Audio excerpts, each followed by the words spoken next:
Hey folks, Mel the Train Tutor back in the studio and back with another rock video. Yes, we're back in the Hills, Rocks and Cliffs playlist, and we are carrying on with our realistic rock series, where we're looking at the different painting techniques and the different painting schemes to replicate all sorts of rocks from around the world and even off the world and into space. Now, I've had a lot of requests for how do you do striated rock, you know, the different coloured layers of rock. Okay, and so that's what this video is going to concentrate on. I'm going to take you through the tips and the techniques for putting down highly contrasting, sort of layers of dark and light, and the approach to how to paint them up, how to dry brush them, and how to blend them in, keeping them neat, but make them look like they belong together. So that's the plan for this video. Before we jump into the technique, guys, remember, if you are subscribed, unless you ring that bell and get notifications, you've only actually got a 16% chance or a 1 in 8 chance of actually seeing my videos in your feed. So ring that bell. And if you are going to give this technique a go, remember there's a link down below to the Terrainiacs group. It's 19,000 strong now, so jump in the group on Facebook and post your stuff on there, or post it on normal social media and tag me in it at the Terrain Tutor on Facebook, on Instagram and on Twitter. And finally, if you really like the vids, remember there's links to patrons and PayPal down below. It all helps keep the lights on, the cameras rolling, and me bringing these techniques for you. So, shall we jump into it? Come on! We're going to be using this Woodland Scenics mould to cast up the rock face we're going to be painting. First job is to level it off, and for that I'm using a damp rag just to keep it relatively level. Next up, it's time to mix our casting powder, and for that I'm using Crystal R. This is a casting powder used for making industrial moulds. It's incredibly strong, and it's mixed 2 parts powder to 1 part water.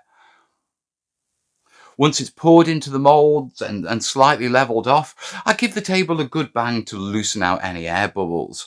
Now, you can use a vibration table, and you can pre-soak the moulds in wet water, which is water with dish detergent to stop the bubbles, but I just find this way quicker. After about 10 minutes, it's ready to demould, and it's strong enough to come out as a single piece with no worries. Next job is to clean it up a little, removing any of the little flash bits from where it's overspilled the mould lines.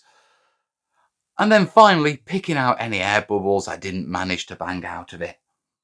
And there you have it, the perfect rock mould for us to crack on with painting. So come on, let's get cracked on. So before we actually get to the painting of our stratified rock, I needed to do a little bit of work on my rock mould. Now, this is our usual rock mould. Yeah, it's quite hard and sort of glacial rock, I think the term is. Someone will correct me. But it's quite hard and angular and that sort of stuff. Whereas stratified rock tends to be the softer rock. Okay, the sandstones, that sort of stuff.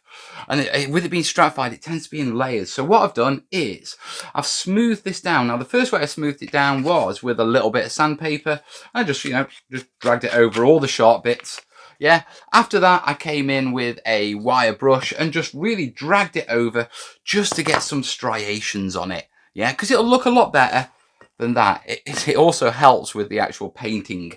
Okay, now when it comes to actually painting stratified rock, you're basically looking at perhaps 2 or 3 rock colours, okay, in layers. The key thing, the most important thing when you're doing stratified rock, is you start off with your lightest layer. Okay, whichever layer is going to be the lightest, you start off and you base coat the entire piece in that. So for me, I've got a little bit of Wilko's Chocolate Dream here. It's a lovely creamy brown. Yeah, a little bit of water on that. And then all I'm going to do is I'm just going to base coat the entire piece. I'm going to basically put it on nice and thick, use a little bit of water to work it round, get it in all those little recesses and avoid it pooling. Yeah, the thinner the paint is, the quicker it will dry, guys. Yeah, so I'm just going to keep working this in. And what we're going to do is we're going to base coat the entire piece, yeah, in our little Chocolate Dream. It is Chocolate Dream, isn't it? Yeah, Chocolate Dream. Right, I'm going to crack on. I'm going to get this base coated up and then we'll come back, yeah, once it's done. So that's our Chocolate Dream base coat gone on. And because it's gone on over the white, it's lightened it up just a little. Yeah, but it's perfect. Next off, we need to actually tackle the striations, which is the challenging bit. Okay, so what I've done is Typically with sandstone, what you get is you get these sort of reddy brown striations, yeah? And basically it's where all the minerals and the sediments as it was laying down got very iron rich, okay, which gives it that reddy colour. And so to sort of replicate that, what I've done is I've got a little bit of nutmeg spice from Wilco's. Yeah, a nice sort of warm mid-brown. Yeah, and then I've thrown some burnt sienna into it. Yeah, acrylic. This is a nice reddy acrylic, which will help give it that iron colour. Okay, and this is what we've got colour-wise. That. Okay, and what we're going to do is we're going to create some layers. Okay, now there's a specific technique for doing this. Yeah, first off, you need a flat-headed brush. And what you're going to do is you're going to take your darker layer to lay over your lighter layer, and you're going to overbrush it. Now, if you don't know what overbrushing is, basically it's a mixture between base coating and dry brushing, where you take most of the excess of the paint off, yeah, but still leave it wet. And what we're going to do is I'm going to overbrush it, and I'm going to do the bottom line first. So, a bit awkward for the camera here, yeah, but I'm just going to go along like that. Yeah. Now you'll notice the overbrushing isn't catching in the recesses. It's just catching, yeah, just the highlighted areas. Yeah. This is a great way of actually controlling how much paint you put down. Yeah. And what I'm going to do is I'm going to do it in lots of little layers. Yeah. Nice thin little layers that we can build up. Okay, and build up their strength. It's a lot easier to control it by doing it with little layers than trying to trying to do it with one big thick layer. So I'm going to put this layer on, and I'm going to do a couple of layers, let them dry, and then we'll come back and we'll reinforce them. Yeah, so along here, you notice how I'm doing this stroking motion? Yeah, I'm not really worried about getting in the cracks. I can come back with a little thinned out paint and be a little bit more precise after that. Yeah, I'm just trying to get this line down. Right, next off, we need to do another line. Yeah, so we'll do it about here. Yeah, I've got to make sure I get this level. Don't worry about if it goes off a little. Yeah, nature can be like that. Yeah, get in there. That'll take a little bit of fiddly to do, but it'll do. Yeah, along here. Yeah, get in there. And we'll say another little striation, say there. Yeah, I should probably use a thinner brush round about now, but I'm being cheeky and I'm not. So let's do another striation there.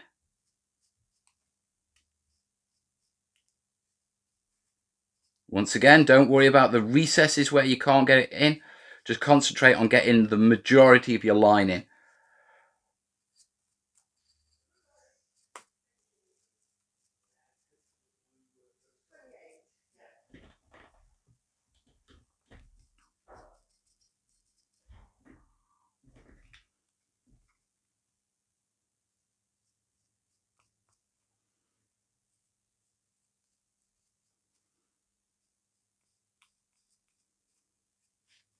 So what I'm going to do now is I'm just going to carry on with this.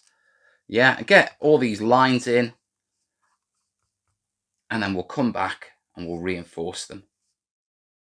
So I'm just going along with the brush as a straight line now, and I'm literally just filling in and thickening up these lines very carefully. Yeah, going into the recesses and just touching them up. Yeah, it's not a quick technique. You could do it with an airbrush, and you can do it with spray cans and masking bits off, but I always pull paint off when I do it that way, and so I don't like doing it that way, to be perfectly honest. You got to be careful in recesses, yeah, that it doesn't splodge everywhere like there. Yeah, if you do go over somewhere, remember you can come back and you can just touch it up with a little bit of your lighter base colour and clean it all up. But these are really starting to take shape now. Yeah, so get this one done, and I'll bring it back once it is all fully solid and all done. So you can see we've got our lines really nice and solid now, and you can actually see the striation effect. Okay, you can put in as many lines in as you want and the thickness and all that stuff. It's down to you, but that idea of control. Now, if you look, I've gone over a little bit here, I've gone over a little bit here, and this is a bit messy. So all I'm going to do is get my original base color, that nice, what you call it, that nice chocolate dream. Yeah, and all I'm going to do is just sharpen off the layers. Yeah, and this is just coming in, just with a thin flathead brush. Flatheads are always better at this sort of stuff. Yeah, I'm just dropping this in and just redefining these lines a little. Yeah, getting them a little bit straighter so that where my brush has gone off, yeah, we've sort of cleaned it up a bit. Now, you only really need to do this at the base coat stage. Yeah, because as we get to the actual dry brushing highlighting stage, we can let it cross over a little. So where am I missing? Where am I missing? There's a bit there, a little bit there. Yeah, so just trim that up a bit. Trim that up a bit, sharpen that off, clean that up a little. Yeah, just like that. Yeah, and it all comes together quite beautifully. Anywhere else? Perhaps a little bit there. Let's do a little bit there just to finish it off. And then now what we need to do, yeah, now that we've just sharpened those lines up, yeah, is we just need to leave it to dry, guys.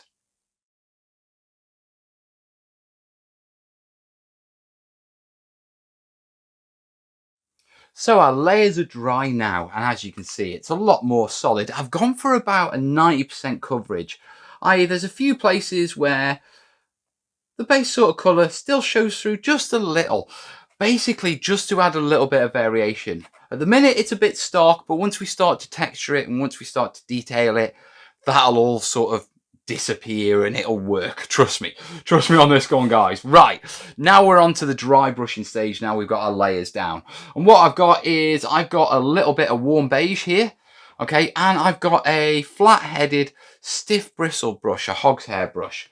I'm taking the excess off on some paper in typical dry brush technique, and I'm starting with the lightest colour.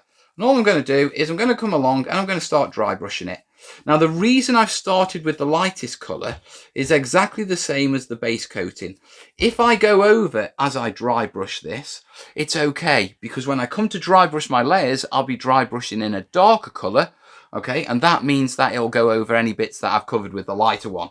So all I'm going to do is just come along and as carefully as I can, basically dry brush it up this base cream with this lighter cream and get a bit of texture on there. Oh, paint pot down. So a little bit more paint. Take off the excess.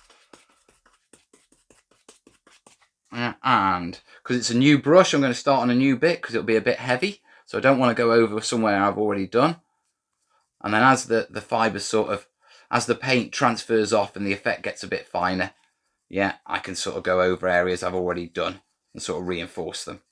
Yeah, always when you're dry brushing or over brushing, always apply to a fresh area before you apply to, yeah, an area you've done before. Yeah, so all I'm going to do now is I'm just going to keep dry brushing this up, go through the layers. As you can see, I am catching it in a couple of places on my layers. That's fine. Don't need to worry about that. Yeah, just need to crack on. So with that in mind, I'll crack on, I'll get this dry brushed up, and then we'll come back once it is.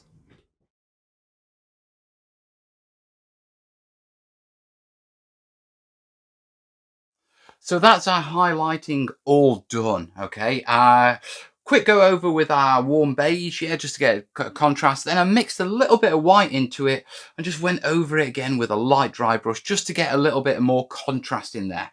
And as far as I'm concerned, yeah, these sort of sandstonies, they're looking beautiful. I'm quite happy with those, but we've got our striations to deal with. Now, as you can see, yeah, I've gotten in a bit heavy with the dry brushing over a few of these striations, and that's actually going to work in our favor, because what that's going to do is that's going to help as like a highlighter, yeah, underneath our next layer to line it up. Okay, a bit like where the white lightened up the cream. Yeah, these little bits of highlights that I've gone over, when we go over with our dry brush and our layers on our dark layers, they'll help the darker colour to pop. Now, for our actual darker colour, yeah, Botical being who he is, I have mixed up from our sort of our ready brown. Yeah, I've just added some of our base our warm beige into there.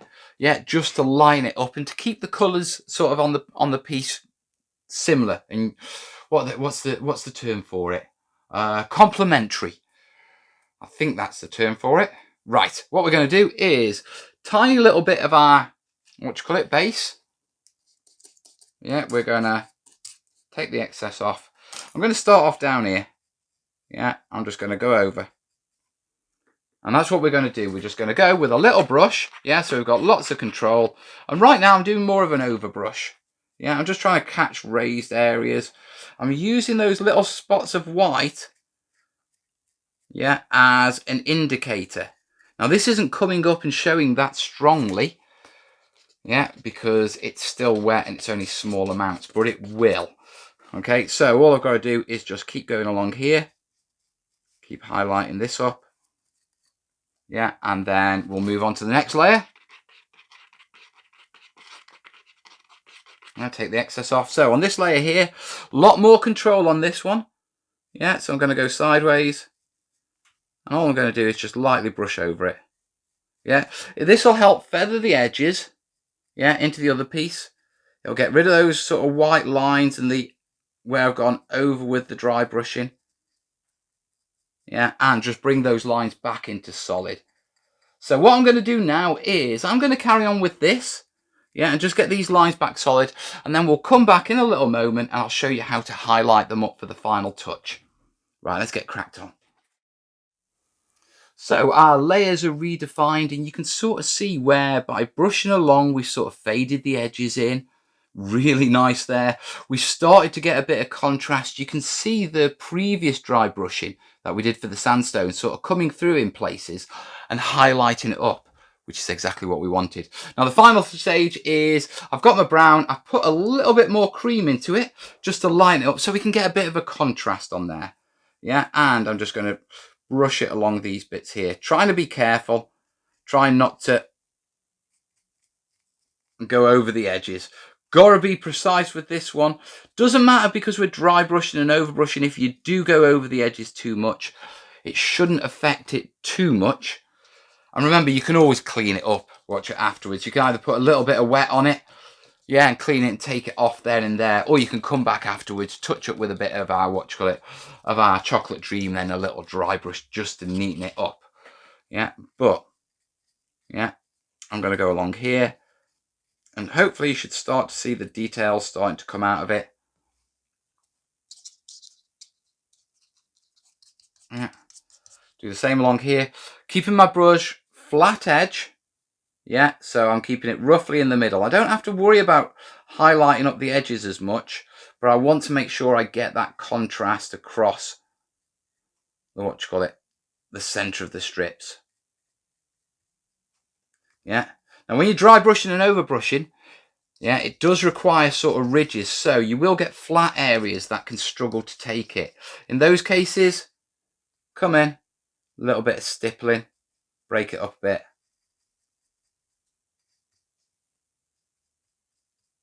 Yeah.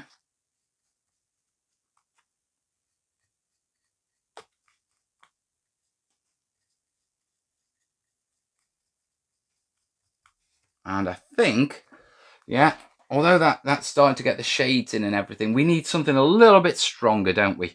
So what I'm going to do is I'm going to get a little bit of white, mix it literally on the fly. I'm not sure how this is going to come out, but I just feel like it needs a stronger contrast than it's currently got.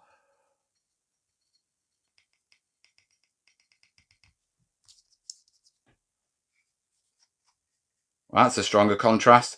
Remember, when you put the wet paint on, yeah, it is always lighter than the colour it'll be when it dries. Yeah, this is quite simply because it's reflecting the light. Okay, so we'll just go along here, do the same along here, get a bit more of that. Yeah, that's better. I'm happy. Just wanted a bit more of a stronger contrast, Bosicle, that's all. Sometimes you got to have a play. Sometimes you got to actually see what the colours look down. I thought I was going to be okay with just the darks, but there wasn't enough detail, if you know what I mean. Yeah, so this is a nice, easy way of getting some extra detail on it. And just, you know, getting a bit of contrast on these dark areas where you can. That's it, in there. Now what you can do is you can come along with a little bit of grey as well. Okay, and just do a tiny little bits of it, tiny little dots of grey, just to represent little stones caught up inside the sediments. Yeah, but you don't have to.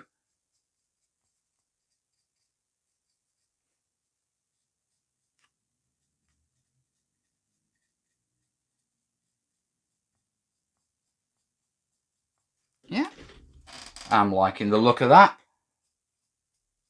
I'll just strong it up a bit there. I don't want to go too mad on this, otherwise it's going to lighten out those layers too much, and I don't want that. But they've blended in really nicely now. As you can see, they're nice and smooth. You can't see sharp transition lines between the pieces, which is what we're aiming for. The details there, right. Let's let this dry, yeah, so you can get a proper feel of what the colours look like, and then we'll come back once it is.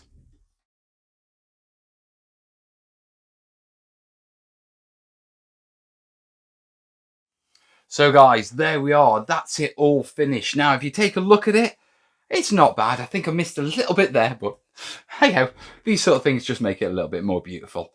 Right, now the paint's dried, you can sort of see the red coming through a little bit better. Okay, you can see how I've defined the lines and how I've kept them in and they haven't gone everywhere. Remember, when you're doing this, yeah, it's always easier to put a dark colour over a light colour. So when it comes to base coating, your lighter colour goes down first. When it comes to dry brushing, your lighter dry brushing, or the striations, lighter striations are dry brush first, because with your darker colour you can easily go over, and that anywhere where it's gone over, yeah, the lighter one, you can go over with your darker dry brush, and it actually helps it to pop.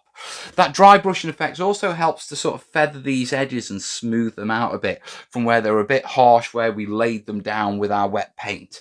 Okay, but overall, it is a long technique to do and it is fiddly, but you are trying to achieve something that isn't, you know, a quick dry brush. Yeah, there's a bit of precision involved, but with a few simple techniques and a little bit of control, remember, flathead brushes are your saviors in this.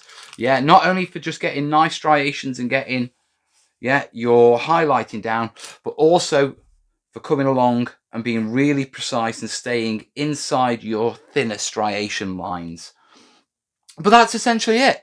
Yeah, obviously you can tweak the colours to suit whatever sort of rock you're doing, but as long as you remember that lighter on first, darker on second, and you remember, yeah, to to keep your strokes light, to feather, and if you do go over, don't automatically think that if you've gone over with a blob there, you've got to increase the entire line. Take off the excess with a damp brush, yeah, come in with your base colour of the lighter one, just go over it, neaten it up. It's a lot quicker and it'll allow you to keep the depth of the lines that you want, even if you do go over a little bit. Remember, nature does go over a little bit. They aren't perfect, they're not straight. Striations can wave up and down, they can do all sorts of funky things. Yeah, so you can as well, you know what I mean. Right, that's striated rock. Let's wrap this up. So that's it for this technique, guys. Remember, if you're after more rock techniques, you'll find them in the Hills, Rocks and Cliffs playlists on the screen right now. And if you really like the channel, then you can also subscribe or support it on Patreon for extra benefits. And in the meantime, guys, let me know in the comments what rocks you'd like me to cover in future videos, and I'll get cracked on with those. And I'll see you soon. All the best, yeah? Ta-ra!